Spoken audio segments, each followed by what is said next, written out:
Doktor, xoş gəlmisiniz. Necəsiniz? Keyfiniz, əhvalınız? Teşekkürler. Bu sizdə studiyada həmişəki kimi çox belə deyək, ruhlandırıcı bir əhval-ruhiyyə var. Teşekkür Və edirik. ümid edirəm ki, bugün gecikmədim, yəni vaxtında ola bildim. Hər şey Ümumiyyətlə yaxşıdır.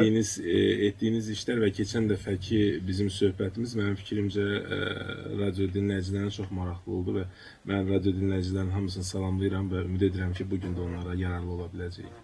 Bəli, ümumiyyətlə xəstənin sağalması üçün xəstəyə nə lazımdır? Birinci növbədə, baxın, birinci növbədə düzgün müayinə deyil. Birinci növbədə həkimin pozitivliyidir. Hörmətli dinləyicilər, mən 6-cı günü, yəni şənbə günü həkimimizin qəbulunda oldum. Söz verdiyim kimi dinləyicilərlə bərabər ara sıra mən həkimi ziyarət edəcəyik. Getdik, çox pozitiv bir ortam var, çox pozitiv heyətlə bərabər həkimimiz bütün müayinə proseslərini, prosedurlarını həyata keçirir. Ümumiyyətlə, sizə müraciət edənlərdən Bəli. hər tip insanlar var. Xasiyyəti ciddi olanlar var, nə bilim, evdə dalaşıb gələnlər var, problem yaşayanlar var. Ümumiyyətlə, ən çox sizə müraciət olunan xəstələr arasında hansı tip insanları müşahidə edirsiniz və hər bir həkim psixoloq olmalıdır təbii ki. Necə mübarizə aparılır? Bilirsinizmi, o qədər fərqli yanaşma olmalıdır ki, həkimdə xəstələrə qarşı hərəyə bir cür. Çünki hər bir insan bir dərdlə gəlir və adətən görürsünüz ki, məsələn, kollektivdə kiçik tibbi personel deyək ki, məsələn, mənə acıladılar və s. Mən başa salmağa çalışıram ki, yəni həkimin yanına gələn insan artıq acı çəkib gəlir.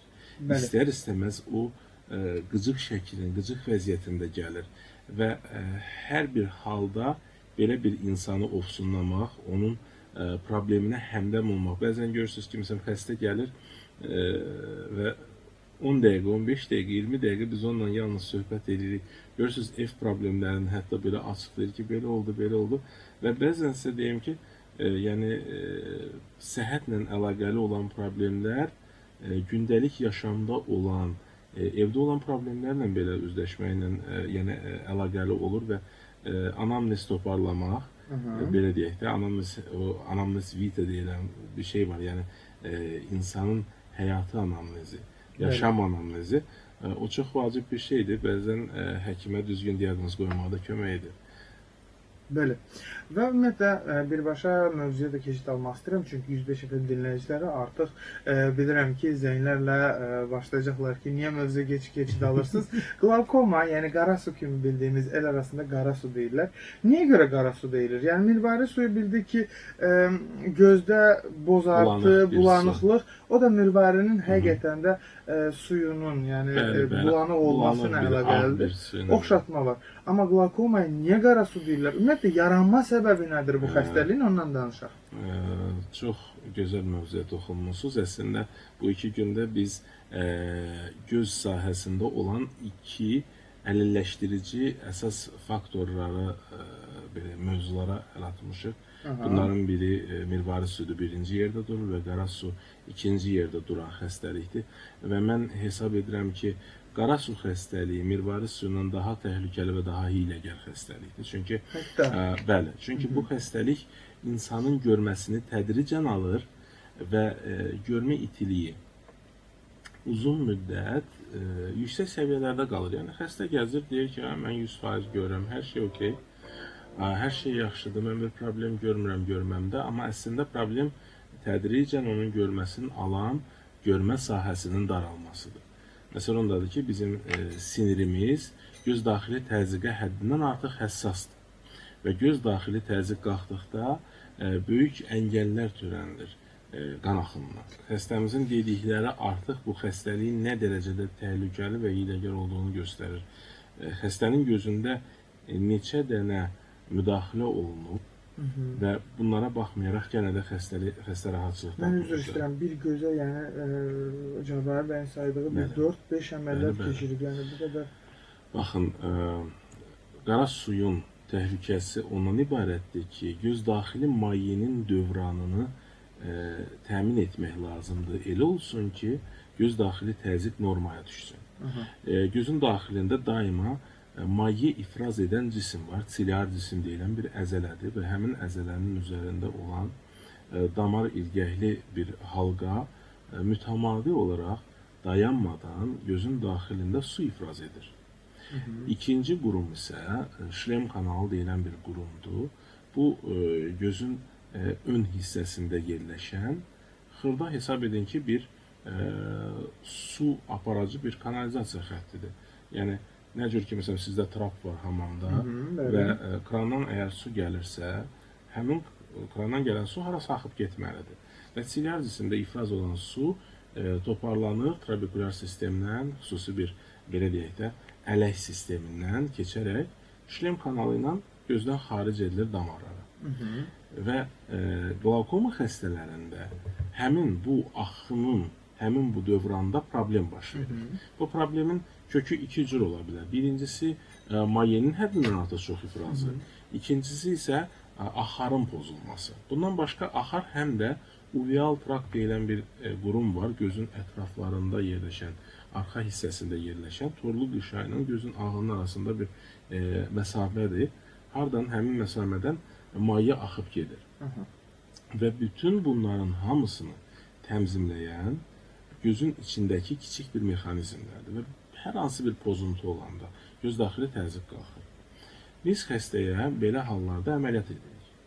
Və ən sadə əməliyyat bu çox vaxt məsələn insanlar arasında lazerlə deyilən, yerinə yetirilən, amma əslində lazer deyil, bu yenə də cərrahi müdaxilədir və orada elektrokoagulyasiya falan istifadə edilir. Yəni çox bu dərinliklərə getmək istəmirəm. Sadəcə belə deyək də ən basit və birincili seçim. Və həmin seçimdə əməliyyat olunduqdan sonra görürsünüz ki, xəstədə təzyiq müəyyən bir dövr normallaşır, sonra təzədən həmin bizim yaratdığımız maye axarı tutulur. Və elə baş verdikdə xəstə təzədən əməliyyata getməyə məcbur olur. Və mənim fikrimcə belə xəstələrdə təkrarən eyni o stek deyilən əməliyyata əl atmaq düzgün deyil. Çox vaxt amma görürsünüz ki, məsələn, həkimlər əl atırlar, bir də təkrar stek edirlər. Əgər sizdə bir əməliyyat uğursuz oldusa, təkrarən eyni əməliyyat üsuluna əl atmaq lazım deyil. Və görünür bu xəstədə də, yəni ikinci dəfə o stek əməliyyatı olunub, amma görüb də yenə uğursuz olunub, üçüncü dəfə əməliyyat olunub. Artıq eyni deyil, orada xüsusi drenaj sistemləri, yəni artıq cihazlara əl atılıbdır, xüsusi implantlara əl atılıbdır, hansılar ki, göz daxili mayeni xaric etməyə kömək edir. Və o özlüyündə ola bilsin ki, yəni, bax o dediyim müəllim, şəvar cisimdə olan bulantılar və s. Mənim fikrimcə burada həm də vitreoretinal cərrahiyə də əl atılıbdır, çünki o dediyi jel ki yeridilib gözə. Və bir sözlə deyim ki, müəllim dedi ki, yəni sonraki dövrdə mirvari su əməliyyatı olub. Çox vaxt o həmin drenaj sistemlərinin implantasiyasından sonra mirvari suyu başlayır inkişaf eləməyə. Ola bilsin, onunla əlaqəli mirvari suyu inkişaf edib və ondan sonra məcbur oldular mirvari suyu götürməyə. Bizim bir taktikamız var. Birincili qlaukomalı xəstələr gəldikdə biz həmişə analiz edirik. Yəni gözün quruluşunu və axar yollarını. Əgər bəzən görürsünüz ki, qara suyun əmələ gəlmə səbəbi inkişaf edən mirvari suyudur. Və çox böyük bir təcrübə var, bu İsveçrə alimləri tərəfindən aparılmış və onlar analiz ediblər. O xəstələrdəki kim qara su ilə yüksəlmiş göz daxili təzyiqlə gəliblər, onlarda mirvari su ilə əməliyyatını ediblər, qara su etməyiblər. Və görüblər ki, müəyyən dövrdən sonra göz daxili təzyiq normaya düşübdür. O nöqtəyə nəzərdən mən həmişə qlaukomada o yanaşmaya üstünlük verirəm ki, individual olaraq yanaşma olsun. Hamıya eyni əməliyyatları etmək düzgün deyil və burada müəyyən dərəcədə baş işlətmək lazımdır. Qaldı ki, xəstəmizin zəng elədiyi məsələyə görə, yəni şəvari cisimdə olan bulantıya görə, mənim fikrimcə orada mütləq şəvari cismi müayinə olunmalıdır və əgər şəvari cismin içində destruktiv dəyişikliklər və ola bilsin ki, orada qansızma belə olsun, qansızma varsa, o zaman mütləq vitreoretinal cərrahiyə olunmalıdır, həmin o qan oradan xaric edilməlidir. Yəni biz Cəbrayıl bəyə siz müayinə etdikdən sonra kömək göstərə bilərsiniz. Sözsüz. Aydındır. Həkim, belə bir mesajımız daxil olub. Salam, adım Vüsaldır. Məndə astigmatizm göz xəstəliyi var. Yaxın görürəm, uzağı yox. Eynək taxıram. Bunu nə etmək olar? Nə etmək olar burada? Belə xəstələrdə yaşdan asılı olaraq, əgər xəstə 18 yaşına atlayıbsa, çox rahat bir şəkildə onun canını qurtarmaq olar bu problemdən. Ekzimer lazer cərrahiyyəsi deyilən bir üsuldur və bu üsul vasitəsilə biz gözdəki həmin zəifliyi, yəni iynəsiz, falansız yerli damcı ilə keyitməklə aradan qaldıra bilərik. Bu mümkündür və xəstə istəsə müraciət edə bilər. Heç bir problem yoxdur. Yəni bugün üçün bu xəstəliklər artıq bizim üçün belə ikinci plana keçib də çox kiçik bir müdaxilələr kimi. Çox belə günlə belə də neçə əməliyyat gördüyünüz üçün artıq adi hala çevrilmə Doğrudan da elədir. Aydındır. Biz belə edək. Vüsal bəy, sizin yaşınızın neçə olduğu yəqin ki 18 yaşından yuxarıdır yaşınız. Siz bizim Yaşam Bələdçisi Instagram hesabımıza müraciət eləyin direkt bölməsinə. Və biz Doktor Ergün Rəşdərzadə ilə bərabər sizin gözünüzün müayinəsini təmin edək, tamamilə ödənişsiz bir şəkildə və sonra əməliyyata hazırsınızsa, endirimli şəkildə də doktorumuz sizin gözünüzü əməliyyat edər. Bəli, hörmətli 105 ilin dinləyiciləri və Yaşam Bələdçisinin artıq daimi dinləyiciləri, bir daha hər kəs salamlayıram. Bizə yeni qoşulan bütün dinləyicilərdə gün uğurlu olması diləyi ilə hər kəsi yenidən salamlayıram. Və diqqətinizə çatdırmaq istəyirəm ki, bu günlərin biz oftalmoloq cərrah Ergün Rəşdərzadə ilə bərabər qlaukoma xəstəliyini müzakirə edirik. Yəni qara su kimi tanıdığınız xəstəlikdən danışırıq. Eyni zamanda siz bizə bütün oftalmoloji xəstəliklərdən və yaxud da problemlərinizdən sual verə bilərsiniz ki, biz sizə yaxından əlaqədar olaraq kömək göstərə bilək.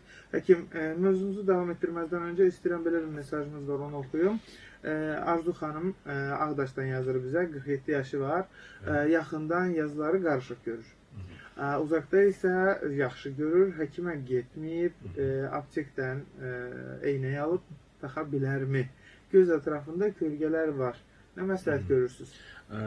İlk öncə demək istərdim ki, eynəklər mütləq yazılmalıdır xəstələr üçün. Çünki gözün refraksiyası, yəni şüa sındırma qüvvəsi çox həssas bir şeydir. Biz yaşlaşdıqca bizim gözümüz müsbətə doğru, müsbət refraksiyaya doğru gedir və bizim yaxına görməmiz pozulur.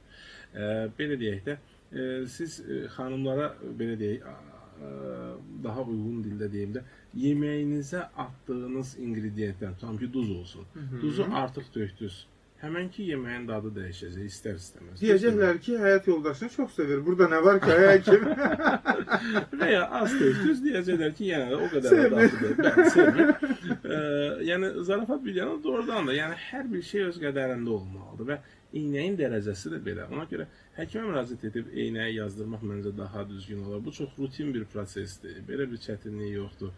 Demək olar ki, bütün bölgələrdə bu mütəxəssislər, optometristlər və optikalarda fəaliyyət göstərən mütəxəssislər var ki, onlara müraciət edib eynəyi yazdırmaq olar. Məncə buna görə gələcəkdə hansısa problem yaşamaq o qədər də düzgün deyil, yəni indiki dövrdə. Çox balaca orqan olub, amma bütün dünyanı bizə bəxş edən gözümüzü hər hansısa bir hazır eynəklərlə korlanmıq. Arzu xanım, mən özüm eynək istifadəçisiyəm. Heç bir zaman hazır şəkildə satılan eynəklərdən istifadə etmirəm. Çünki onun tərkibi, yəni hazırlanmış şüşənin tərkibi və yaxud da həmin çərçivə deyək də, insanlarda allergik səbəblər yarada bilər, hər hansısa bir xəstəliyə gətirib çıxara bilər. Bu kimi məqamlar önə çəkilməlidir və ən əsası sizin gözünüzü oftalmoloq yoxlamalıdır ki, dəqiqliklə sizin gözünüzə uyğun gözlük yazılsın. Bir məqama üzr istəyirəm. Yəni burada çox saylı göstəricilər var və onlardan ən sadəsini deyim. Hər bir insanın iki bəbəyin arasında olan məsafə var. Bəli. Bu iki bəbəyin arasında olan məsafə bizim görmə oxumuzdur. Və hər bir şüşənin görmə mərkəzi var. Şüşələr eynəyə taxıldıqda görmə mərkəzləri, gözlər arası məsafə ilə uyğun gəlməlidir. Və individual olaraq hazırlanmalıdır eynək. Əgər siz hazır eynəkdən istifadə edirsinizsə, bu artıq standart məsafəyə uyğunlaşdırılır. Və eyni zamanda belə bir məqamı diqqətinizə çatdırmaq istəyirəm ki, mənim bir çox yaxın tanıdığım bir insan var. İllərlə mənfi 4,5 eynək taxıb, illərlə həkim. Və sonra bir müraciət etdiyi optometristə daha doğrusu uzun bir prosedur müayinədən sonra bəlli oldu ki, gözü sadəcə mənfi 2,75 imiş. Yəni bu kimi fəsadlar ola bilir, hörmətli dinləyicilər. Bizdə həmişə bu mövsümi suallar var. Yəni qışda əməliyyat etdirmək olarmı, yayda? Mən bu suala həmişə sadə cavab verirəm. Birləşmiş Ərəb Əmirliklərində daima 35 dərəcə, 40 dərəcə isti var. Və Alyaskada tutam ki, Amerikanın şimalında mütəmadi olaraq mənfi dərəcəli temperaturdur. Və hər iki ölkədə daima işləyən oftalmoloqlar var və orada da cərrahi əməliyyatlar yerinə yetirilir. Ona görə inandırım sizə, heç bir mövsümi özəlliklər yoxdur və əməliyyat il boyu aparıla bilər. Burada heç bir problem yoxdur. Gəldikdə sualın birinci hissəsinə, yəni bir gözümü əməliyyat eləmişəm, görürəm və ikinci gözümü elətdirimmi? Elə deyək, bir gözdən siz rahat, yaxşı görürsünüz. Tam ki, sol gözünüz sizin əməliyyat olunub, rahat görürsünüz. Sağ göz isə görmür. Bu nəyə gətirib çıxardır? Sizin mütəmadi gündəlik həyatınızda siz küçəyə çıxırsınız, yol keçirsiniz və s. Sağ tərəfdən hər hansı bir əngəli siz görməyəcəksiniz. Çünki sağ tərəfdəki göz sizdə bulanıqdır və sizin görmə sahəniz daralıb. Yəni, tutam ki, yolu keçərkən sağınızdan gələn bir avtomobili görmədən siz öz həyatınızı təhlükəyə atırsınız. Bu bir. İkinci məqam, bizim gözlərimiz müştərək görməyə malikdir. Yəni, baxın, iki dənə göz alması da ortada burun var. Heç biri görməyə malik deyil burun. Amma biz otağa baxdıqda onu bütöv görürük. Bu, fuziyanın hesabına, yəni beyində iki gözdən gələn görüntü bir-birinə yapışdırılır. İndi fikirləşin ki, bir gözün gələn görüntü normal, o birisindən gələn isə bulanıqdır. İstərsiniz, beyin yorulacaq. Və müəyyən dövrdən sonra beyin həmin gözü artıq söndürür görmədən. Buna biz tənbəllik deyirik. Və sonraki dövrdə getdikcə gözdə çəpləşmə baş verə bilər, daha ciddi problemlərlə üzləşə bilər xəstə. O nöqtəyə nəzərdən, yəni belə yanaşma ki, bir gözümü əməliyyat elədim, o birisini eləmirəm, tamamilə yol verilməzdir və xəstəyə ciddi problemlər gətirib çıxardır. Mən artıq o birisi fəsadları, məsələn, mirvari suyun qara suyu gətirib çıxartmasını demirəm. Və ya ayrı fəsadlar da var, məsələn, billurun özünün yerindən dəyişməsi, qopması. Artıq bunlar belə deyil, daha ciddi fəsadlardır, amma elementar insanın gündəlik həyatı pozulur. Gəlin sizin sualınızı cavablandıraq. Demək, şəkərli diabet yetəri qədər ciddi bir fəsadlaşdırıcı xəstəlikdir. Göz fəsadını verir, diabetik retinopatiya. Biz bu haqda keçən dəfə danışmışdıq. Və xəstəyə vurulan inyeksiyalar böyük ehtimalla bu istifadə olunan anti-VEGF faktorlardır. Yəni, xüsusi damar inkişafının qarşısını alan faktorlar. Bu dərmanlar müasir dərmanlardır. İlkin istifadəsi bunların baxmayaraq ki, onkologiya sahəsində başlamışdı, yəni şiş xəstəliklərində başlamışdı. Amma sonraki dövrdə bu dərmanların qan təchizatının qarşısını almaqla bir yerdə diabetik retinopatiyada qan damarlarının probleminin də qarşısını almasını müşahidə etdilər və alimlər bunu başladılar istifadə etməyə. Öncəki dövrdə off-label, yəni ki, belə deyək, yalnız müəyyən universitet klinikalarında istifadə olunurdu. Tam geniş kütləyə istifadə icazə verilməmişdi. Amma artıq bu dərmanların geniş kütlədə istifadəsinə tam icazə var. Məsələ nədədir? Bu iynələr vurulmanda gərək mütəmadi olaraq vurulsun. Məsələn, bizim xəstələrdə problem ondan ibarətdir ki, bu iynəni tutam ki, bu il vurdurulur, gözləyir 6 aydan sonra bir də vurdurur. Əslində, bu iynələrin effektivliyi mütəmadi vurulmasında var. Məsələn, siz bunu 3 aydan... Baxın, lap öncə bunun istifadəsinə başladıqda, əlbəttə ki, bu təcrübə ilə gəlir. Yəni, deyilmişdir ki, iynələr vurulmalıdır 1 aydan biri 3 ay və sonra dayandırılmalıdır.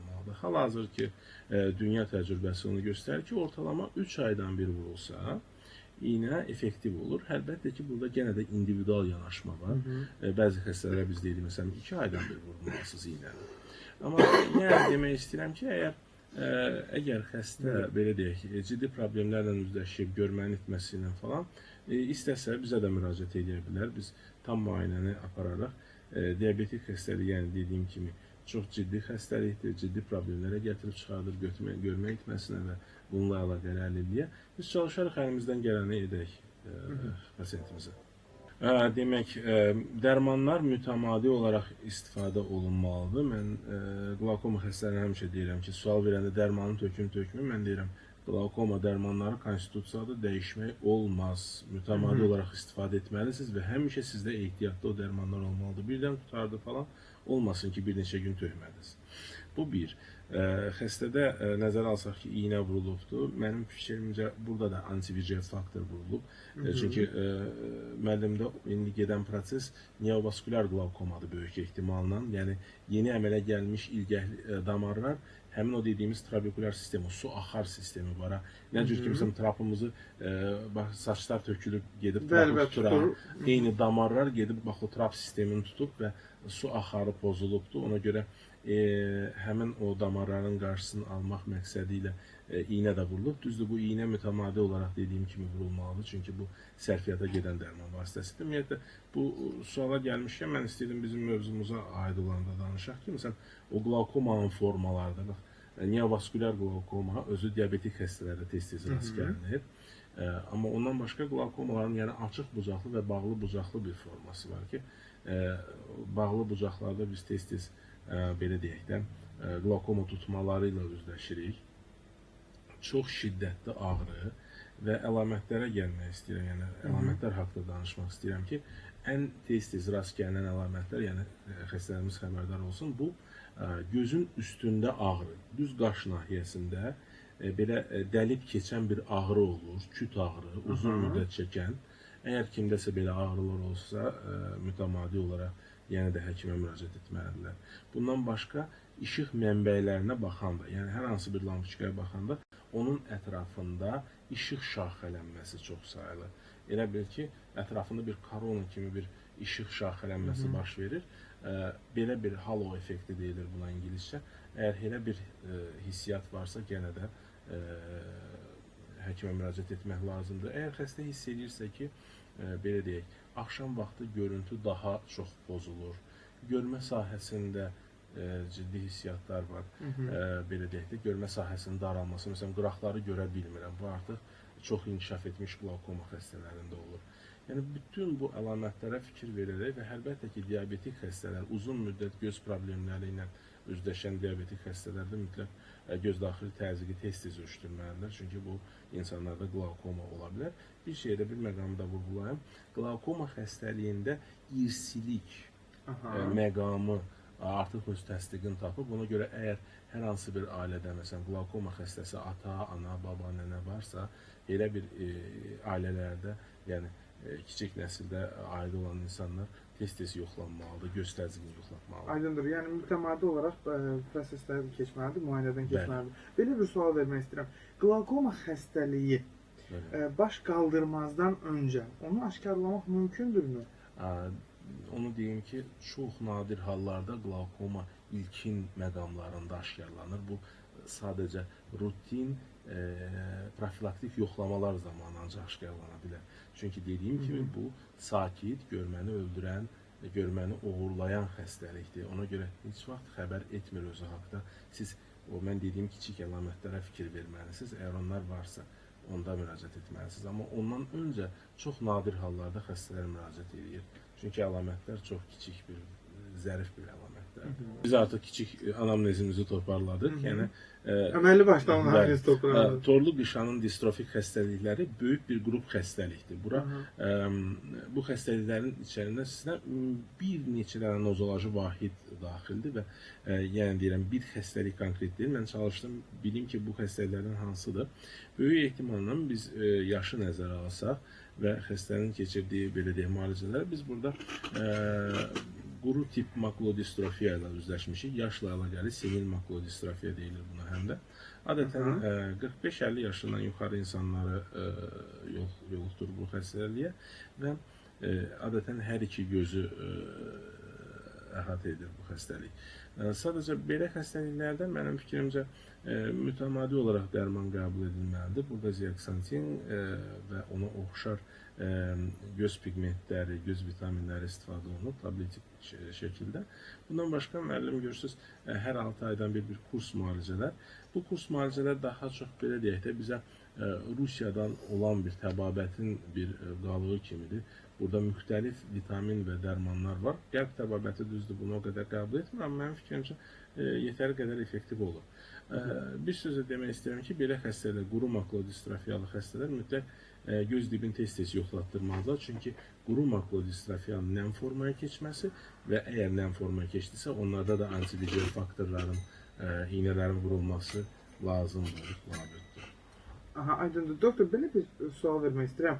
Bayaqdan hər kəsdən soruşursunuz, oturaq vəziyyətdəmi gözə iynə vuruldu, uzanıq vəziyyətdəmi? Fərq nədir və Deyim, intravitrial, yəni gözün şüşəvari cismə, torlu qışa daha yaxın vurulan iynələr adətən uzanıq vəziyyətdə vurulur və uzanıq vəziyyətdə vurulması daha təhlükəsizdir. Ona görə onu elə vururlar, o formada vururlar.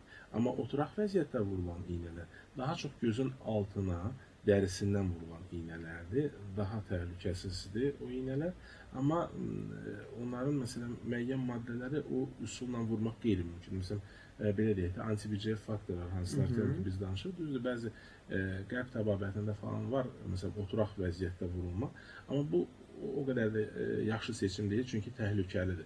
Həstə başını tərpədə bilər, gözünü tərpədə bilər. İynə isə torlu qışada gözün ən zərif cisminin yanındadır və hər hansı bir kiçik bir tərpəniş faciəyə gətirib çıxarda bilər. Ona görə mən həmişə o sualı verirəm, uzanıq vəziyyətdə vuruldu, ya oturaq vəziyyətdə vuruldu ki, təxmin edirəm ki, xəstə hansı müalicəni alır, anti-BCF müalicəsini, yoxsa belə deyək də, bu dediyimiz vitamin falan müalicələri. Aydındır. Aydındır.